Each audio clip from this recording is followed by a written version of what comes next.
Today, we are going to discuss why your functional goals aren't getting reimbursed and how to fix it.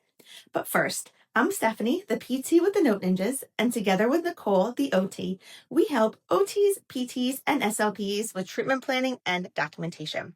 We're also the creators of the Note Ninjas membership and the pediatric series.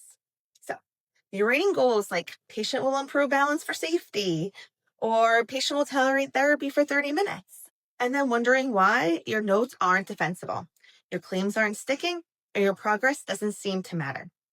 If you've ever been frustrated that your goals aren't holding weight, this video is for you. I get it. Writing notes can feel like just another box to check. But here's the truth. If your goals don't clearly show function, progression, and measurable change, they aren't doing you or your patient any favors. And they're probably not meeting insurance standards either. Let me show you the 3 quick checks I use before finalizing any goal. Ask yourself first, does it clearly relate to an everyday task? 2, is it measurable and observable? 3, does it include how much support or cueing is needed? Let's go through a few examples and fix them together. So a week goal would be, patient will improve dynamic standing balance for safety. Fixed would be, patient will stand at sync with 3 verbal cues for 2 minutes to complete grooming task. So why does it work? It connects a daily task, it's time-based, and it shows cueing level. So another week goal, patient will tolerate therapy for 30 minutes. A better goal, patient will improve 3-step seated reaching tasks with upright posture for 15 minutes without fatigue or rest breaks. Why does it work?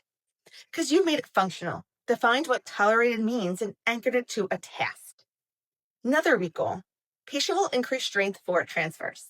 A better way, patient will improve sit to stand times 5 with 8-inch chair, upper extremity support, and contact guard assist to prepare for toilet transfers.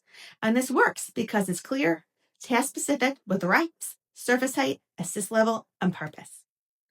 When your goals are this specific, everything else gets easier. Your daily notes, your progress reports, your audits. You stop guessing what to write because your goals are driving the treatment and the documentation. You don't have to write another generic goal again.